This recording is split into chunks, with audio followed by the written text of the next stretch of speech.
Primeiro, para a sua informação, onde foi que nasceu essa festa? Essa festa nasceu em cerca de 313 depois de Cristo, quando Constantino, um dos imperadores romanos, ele aceita Jesus como seu salvador, entre aspas, viu? Por favor. Vocês sabem que a igreja primitiva sofreu grandes perseguições. Quem é que nunca ouviu falar dos martírios do Coliseu, de crentes que eram incendiados, de crentes que eram enrolados em pele de animal e solto para que os cachorros no Coliseu comessem aquela carne, aquele sangue, jogado nas feras, leões, ursos, esmagava, despedaçava, rasgava no dente crianças, mulheres e homens. Quem nunca ouviu falar sobre isso? Quem nunca assistiu um filme relativo a estas coisas? Pois é, houve um tempo que tudo aquilo parou. Foi justamente quando Constantino oficializou o cristianismo como a religião do mundo. E Roma, como era o maior império da época, disse: cessou a perseguição contra os cristãos. O imperador agora é crente. Só que, amados irmãos, para disseminar a fé cristã, ele teve que abraçar a fé pagã. E o paganismo lá fora de Roma, lá fora dos territórios judaicos, era cheio de deuses. E mulheres, por exemplo, deuses do sexo feminino, eram adoradas. Por exemplo, Azera, Diana, Afrodite, eram deusas pagãs e tantas outras. Então, quando o cristianismo se alastrou, os pagãos disseram: tá, quem é o Deus deste cristianismo? É um homem chamado Jesus. E quem é a mulher? Disseram: não tem mulher nessa fé. E eles disseram: não, tem que ter uma mulher. E aí transfiguraram estas deusas para uma mulher. E foi quando Maria veio a ser símbolo de adoração. E o cristianismo foi contaminado pela fé pagã daquela época. Amados irmãos,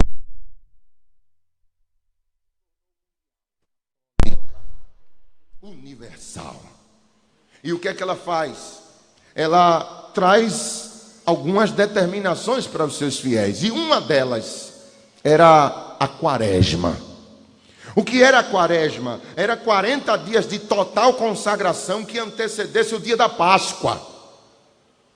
E na quaresma ninguém podia comer carne, visando o jejum que Jesus fez durante os 40 dias no deserto. Então é um tempo de penitência para um católico praticante, é uma época de abstinência, é uma época de santificação, para então se celebrar a Páscoa, o sacrifício do Senhor Jesus Cristo. Só que os pagãos disseram assim: vamos passar 40 dias sem comer carne, então pelo menos 3 dias que vai anteceder a quaresma, nós vamos dar evasão à carnalidade, à prostituição, à promiscuidade, à morte, a crimes, a tudo quanto é gerado do pecado. Nós vamos evadir-se, para que depois entremos no período de santificação. E aí o imperador aceita isso. Durante 3 dias que antecedem a quaresma, eles então davam evasão à carne. Surge o nome Carnevale, que é justamente carne, vai embora, se afaste. E se tornou o nome Carnaval. A Igreja Católica, percebendo que a humanidade entrava em 3 dias de plena profundeza de pecado, eles então inventam a quarta-feira de cinzas, que é o quê? É que todo o pecador voltasse à igreja e o sacerdote pegava, molhava o dedo, melava o dedo na cinza e fazia uma cruz na testa deles. Cinza na Bíblia é sinal de luto, de tristeza, ou seja, os pecadores agora estão arrependidos e vêm pedir a penitência da igreja. A igreja unge eles com cinza e então eles começam a quaresma. É justamente aí que surge a orgia do carnaval. Você pode ver que em todo ano o carnaval não tem uma data fixa, porque é baseado na Páscoa, é baseado na quaresma. São 3 dias antes de cinzas, são 3 dias antes da quaresma. É justamente anualmente que se marca a festa do carnaval. Meus amados irmãos, Eu fui buscar alguns relatos a respeito dessa festa. Quando o Brasil, eu quero falar a nível de Brasil apenas, e limitar-se a Pernambuco e a Olinda. Quando se diz na televisão que isso é uma festa cultural, não acredite nisso. Porque não tem nada de cultura. Quando você vai buscar depoimentos de pessoas aderentes ao candomblé, eles dizem que carnaval é um candomblé a céus abertos. Se prepare para o que eu vou falar aqui para os irmãos. Eu vou evitar falar nomes, porque eu sei que está sendo transmitido. Mas quando, por exemplo, se entrega as chaves da cidade ao chamado Rei Momo, a gente pensa que é um gesto de cultura, aquele gordo pulando o carnaval, pega a chave da cidade e entrega a ele. Queridos, no Rio de Janeiro agora foi o maior problema, porque o prefeito do Rio de Janeiro, ele é protestante e não quis entregar a chave. A Globo, a televisão entrou contra ele, porque ele estava quebrando uma cultura de décadas. Mas o que é realmente entregar a chave ao Rei Momo, irmão? O Momo era um homem que, na época dos romanos, o imperador chamava do seu exército romano e escolhia um soldado para ser o Rei Momo. Detalhe, tinha que ser o homem mais bonito do exército. O que menos sofresse. Por quê? Porque coroavam ele como rei durante 3 dias. E durante o carnaval, o Momo, ele promovia as orgias para toda a população. Estava liberado. Tudo quanto era proibido, agora, nos 3 dias do seu reinado, do reinado de Momo, estava totalmente liberado. Só que detalhe, quando esses 3 dias acabavam, o Momo, ele era sacrificado a Saturno. Literalmente sacrificado. Era levado para ser morto no templo de Saturno, na época dos romanos. Transliterando para a cultura grega, o Momo era chamado na mitologia, irmãos, de Baco, ou Dionísio. E é aí, irmãos, que surge a palavra bacanal, ou seja, orgias. Você vai encontrar essa palavra no bacanal de Herodes, ou seja, tudo quanto Herodes promoveu de promiscuidade era idolatrando o deus Baco. Baco para os romanos, bacanal ou bacana, também vem de Baco. Uma vez eu vi um crente chamando Deus de bacana, e ele não sabia que ele estava blasfemando. Porque quando você chama bacana, você está dizendo que aquela pessoa está relacionada ao Deus Baco, o Deus da festa, o Deus da promiscuidade, da prostituição. Bacana, bacanal, tudo vem de Baco. E para os gregos, Dionísio. Para os romanos, Baco. E para o brasileiro, Momo. Aí quando você pega as chaves da cidade, a gente acabou de ler que Jesus deu as chaves do reino dele na mão de Pedro. Transferir chave é transferir autoridade. Quando um prefeito de uma cidade pega a chave da cidade e dá àquele representante do mal, das trevas, do diabo, ele está dizendo: a nossa cidade está nas mãos de Satanás. É isso que no mundo espiritual está acontecendo. É claro que a intenção não é essa, mas para quem vive, a igreja percebe as coisas espirituais. Diga glória a Deus se você está entendendo, irmãos. Aleluia, glória a Deus. Eu fui ler, queridos irmãos, uma coisa que a gente tem percebido é que Olinda está um inferno. Olinda não se transeunta lá. É congestionamento dia e noite. Os irmãos de lá quem o diga. Você sabe quando começa a festa de Olinda? Quem abre a festa de Olinda é um calunga de 4 metros de altura. O que é calunga, irmão Lorival? É um objeto sagrado para o candomblé. É um boneco que representa alguém que morreu. Aquele homem que hoje é chamado de homem da meia-noite, ele está representando um homem que morreu em 1932. 2 de janeiro de 32, inaugura-se a agremiação do boneco chamado Homem da Meia-Noite. Detalhe, é o dia de Iemanjá. Esse boneco, antes de sair, um dia antes de sair, ele é levado para um terreiro de candomblé e é feito com ele um ritual chamado a troca da roupa. Tiram a roupa dele do ano passado e colocam a roupa nova, sempre verde e branco, cartola preta na cabeça, um dente de ouro, representando as qualificações do homem que morreu naquela época. É dado a ele, irmãos, um brinde de cachaça. Eu vi o próprio presidente da agremiação dizendo isso: não se pode vestir a roupa do boneco se você não for viciado em cachaça, porque ao terminar você tem que brindar cachaça. Para quê? Para invocar o demônio chamado Zé Pilintra.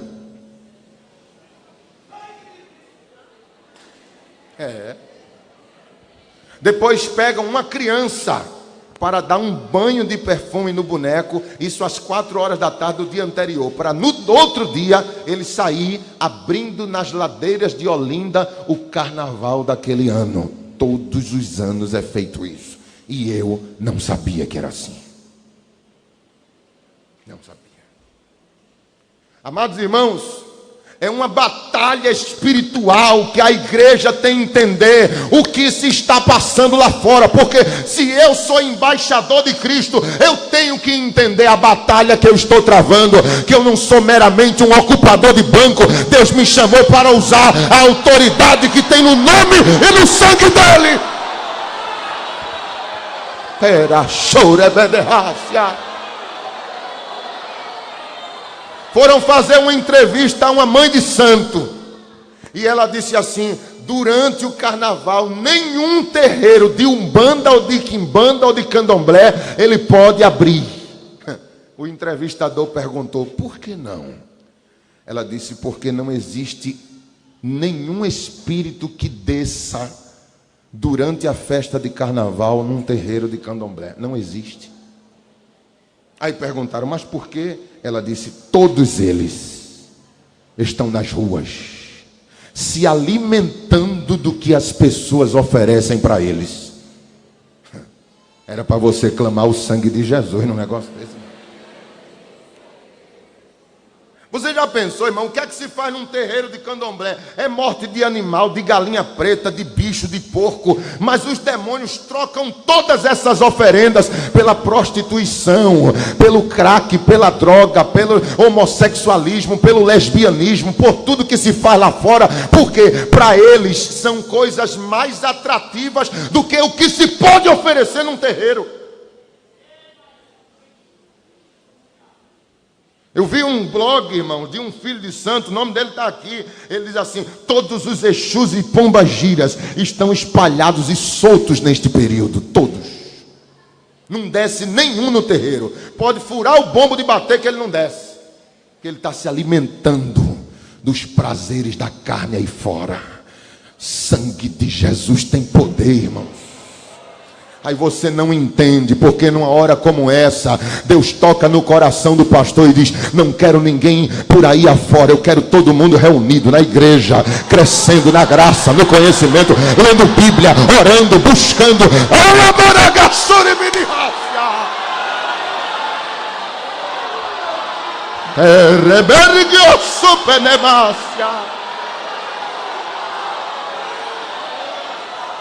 Eu fui ler, irmãos, o relato de uma rainha de Maracatu. Ela diz assim: nós antes de sairmos com a agremiação, isso é antes, porque durante não pode, é antes. Ela diz: todo o Maracatu vai para o terreiro de candomblé rezar a Exu para que abra os caminhos, pois sem ele carnaval não existe.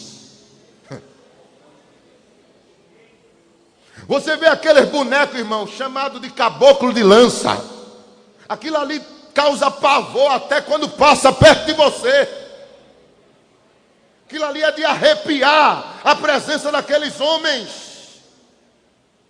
Minha mãe sempre fugiu daqueles homens, irmão. Quando eu era criança, minha mãe se escondia quando via aqueles homens. Com aquele troço, aquele chocalho balançando nas costas, aquela peruca toda colorida, aqueles óculos escuros e um cravo branco na boca. Irmãos, eu fui ver como é que aqueles homens se preparam para isso. O sangue de Jesus tem poder, irmãos. 3 dias antes, esses homens entram, 3 dias antes do carnaval, esses homens entram num processo de consagração aos demônios. Eles passam 3 dias sem beber nada, não pode beber nenhuma bebida alcoólica, nem ter relação nenhuma com mulher, porque eles têm que estar com o corpo totalmente consagrado. Aí eles passam por um processo de consagração. Depois, quando chega o dia de vestir aquela roupa, eles são atraídos para o terreiro e o pai deles recebe uma entidade. Isso está escrito aqui, irmão, só não vou dizer o nome do infeliz. Mas ele diz: tudo que eu vou apresentar, eu recebi através de visões. Ele diz. E ele conta que ele faz um processo de preparação naqueles filhos de Ogum. Todos eles são filhos de Ogum, precisam ser consagrados. E eles tomam, irmãos, depois que vestem aquela roupa, um tipo de bebida, de mistura, para poder sair às ruas. Olha o que tem na mistura: aguardente, azeite doce e pólvora. Para poder sair às ruas. Depois, durante os 3 dias de carnaval, não pode beber nada. Sabe o que eles fazem? Quando eles estão em grupo, se apresentam num lugar, eles sempre andam a pé. Por quê? Porque eles procuram encruzilhadas. Quando chegam numa encruzilhada, fazem aquela roda e fazem lá uma mandinga. Para quê? Para que os demônios eles invadam cada rua daquela. Se chegar lá na minha esquina, vai dar errado, porque lá tem anjo nas 4 pontas da minha casa.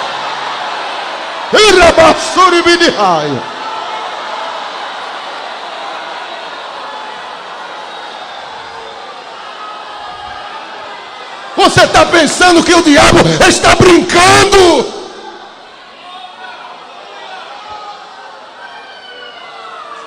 Eu li um texto, irmãos, de um homem, de um rapaz, que ele conseguiu ver um caboclo daquele de lança sem os óculos escuros.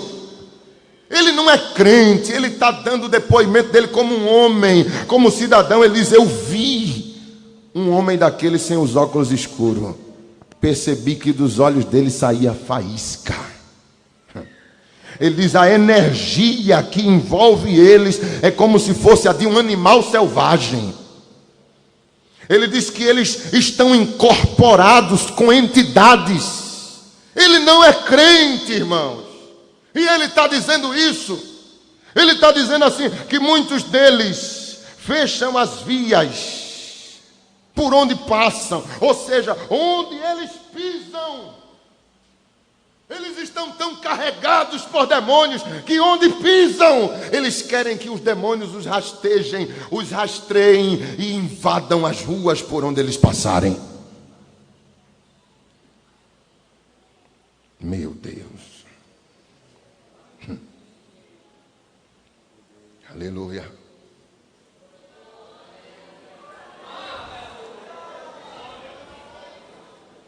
Eu sinto a presença de Deus aqui comigo, irmãos, para falar isso. Mas é preciso que nessa noite você se ligue com o céu, porque eu estou levando você a entrar numa área espiritual que, se houver brechas aí em você, eu não sei o que pode acontecer neste culto.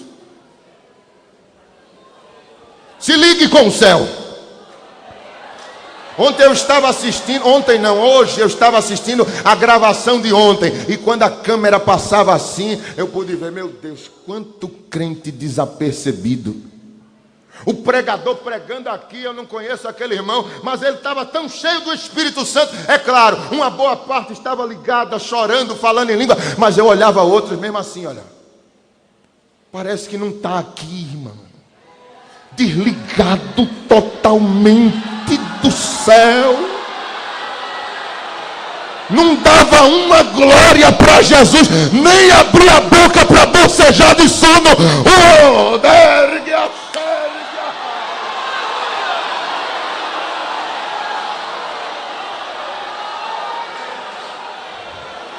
Eramandi ergue a sérgia. Jesus está aqui, Jesus está conosco, Jesus está nesta batalha espiritual.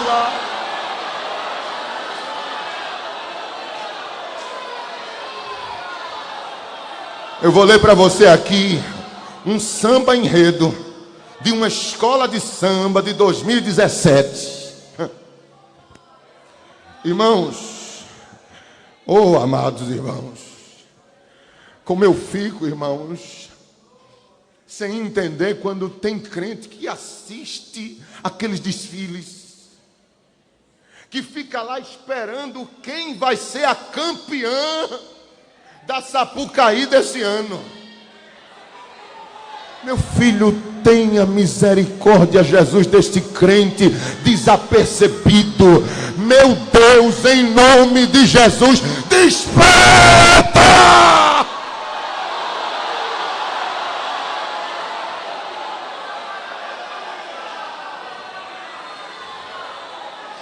Erepere candelecai, eremedema suribidi camadaha, erebedemantio sobedevácia, erebedecama. Jesus vai tomar esse ginásio aqui, irmão, com tanto de poder daqui a pouco.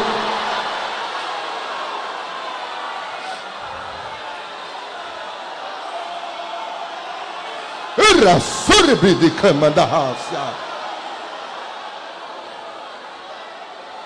Eu estou falando essas coisas aqui, irmão, não é com alegria na minha alma, não é com tristeza. É agora porque o Espírito Santo me abriu os olhos para essas coisas. E disse, fale para a minha igreja. 2017, ano passado, a escola de samba Acadêmicos de Salgueiro.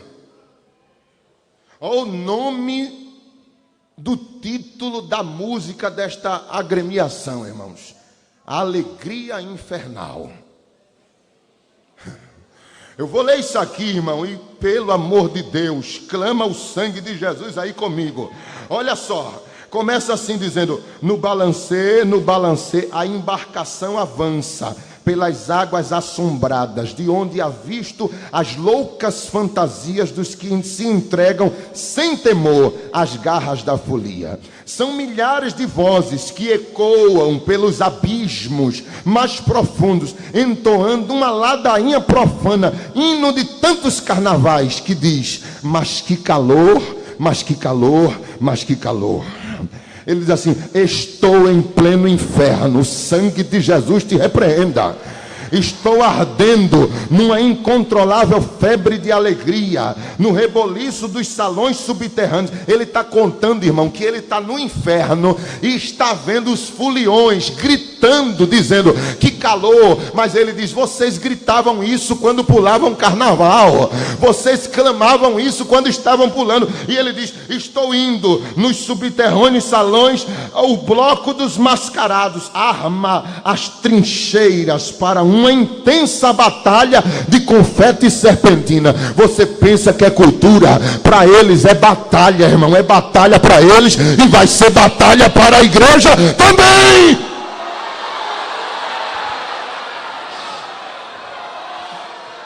Numa intensa batalha, libertando as feras que se escondem dentro de cada um de nós não, de você, seu endemoniado. No decorrer do trajeto, vejo uma procissão pagã inundando a beleza, a Avenida das Labaredas. Veja só, Avenida das Labaredas, onde ressoam altos clarins pedindo a passagem dos tenentes do diabo. Eu vou dizer de novo, irmãos, os clarins tocando. Quando você vê aqueles homens tocando clarins, chamando o povo, é os clarins pedindo passagem para os tenentes do diabo. Veja só, irmão.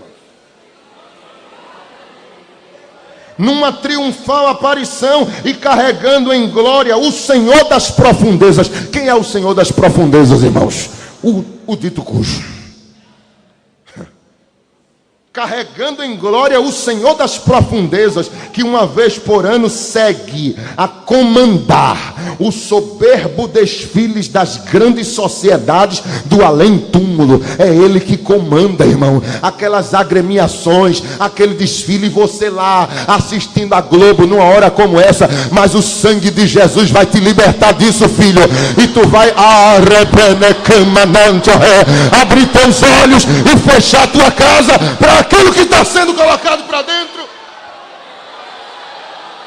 Eu acho interessante, pastor, que quando marca uma vigília, aí não vem. Por quê? Porque eu vou trabalhar no outro dia, que eu trabalhei o dia todo. Mas para assistir escola de samba, tem gente que passa 2, 3, 4 da manhã. Não, eu quero ver essa. Não, eu quero ver essa. Eu quero ver essa agora. Em nome de Jesus, receba a libertação, porque você estava sendo enganado até hoje.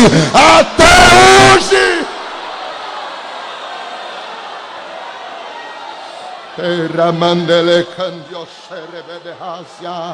Oh glória, oh glória, oh glória. Nessa euforia aterradora, a ordem do rei do mundo inferior é levar a alma num irresistível transe coletivo. Olha a ordem que sai do inferno, irmãos. Olha a ordem que Satanás dá aos seus demônios. Levem as almas num irresistível transe coletivo, como se fossem o último carnaval sobre a face das trevas. Mas sinto que a hora de partir, ainda que atraído pelas fogosas tentações espalhadas no caminho maligno que tanto me seduz, sigo então a minha trajetória, ainda que há muito carnaval para pular. Eu não estou lendo, irmãos, uma carta de um catimbozeiro, de um xangozeiro. Eu estou lendo a música de enredo da Acadêmicos de Salgueiro do ano 2017. Tudo isso aqui, irmão, foi o diabo, foi o inferno que lançou. Mas a igreja do Senhor Jesus, ela é poderosa para desfazer todos os planos do maligno.